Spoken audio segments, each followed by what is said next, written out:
Hi, Professor. I wanted to start story 7 by showing you where I got data. After I had found the 50 strategic minerals, I used the Royal Society of Chemistry's website to collect data on which countries they came from. So, in the case of arsenic, it's China, Chile, and Kazakhstan. And I was able to collect data for 46 of them. Once I had that information, I came up with a relative mineral richness score by adding together how many times a country was one of the top three producers and taking the log of that. So we have China with the most, and Mongolia, that dark blue, means they only had one mineral that they were a top three producer for. Now we were able to overlay that mineral richness with alliance information. So we look at competitor is all purple. However, the intensity of the purple is based on the mineral richness, with China obviously having the most and then Tajikistan having the least.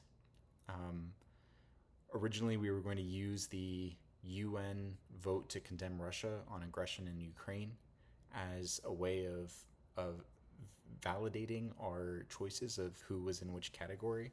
However, it put China in neutral and Democratic Republic of Congo an ally. So we just use classic or conventional notions of who's in what alliance. We're able to also overlay mineral richness on political stability.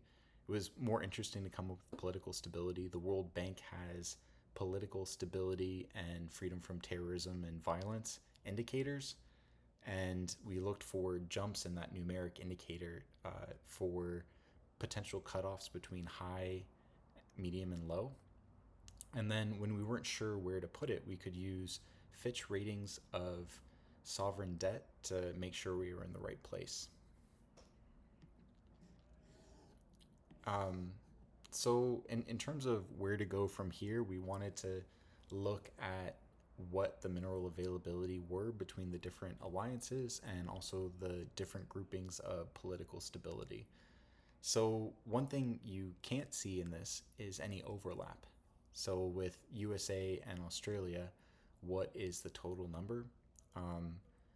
And while we do capture that later, in retrospect, it would have been nice to have a third bar chart just below it of the relative strengths of just the three. And similarly, with the countries grouped by political stability, you can see the how much of any one kind of mineral are coming from each individual country, and we've grouped that information by political stability category. So, in order to represent what would happen in different scenarios, we took a table approach.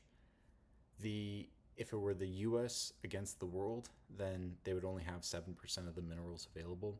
Now, this is a gross simplification. We're not looking at anything other than the top three producing countries. We're not looking at reserves, the substitutability of different minerals, or whether one mineral versus another would have a greater effect on the economy or modern life if it weren't available to us.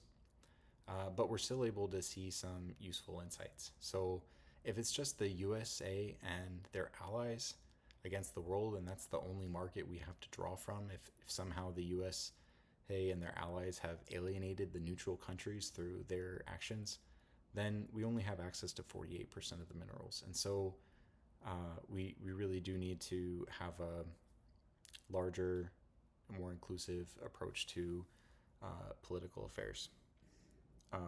With political stability, this one rang more hollow for me. I have a friend who was in Guinea doing ecological studies for a mining company, and before he went, there was the coup in 2021 where the military ousted the president, and he thought he had to find another job.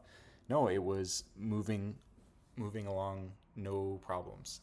And so I think even if a country has low political stability, companies and other governments know how to grease the wheels so that things continue and those resources are still extracted. However, if we did have a scenario where only the high stability countries were still around, then they would only have access to 26% of the minerals. So I did want to show you one thing that's not related to the assignment, but was incredibly helpful for me in this class.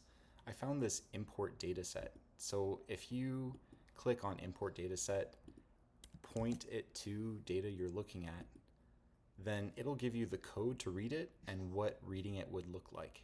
Now, as you change stuff here, so I'm removing the data viewer from the code, I'm removing first row as names, since the first row isn't names. And then even though comma is the delimiter, it's not capturing it correctly. So I have to skip that first row.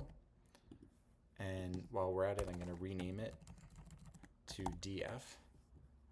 I can copy paste this and move on with the assignment. So I just hope that helps somebody one day. It helped me a lot. Lastly, here's a thank you ChatGPT for helping me build Shiny code.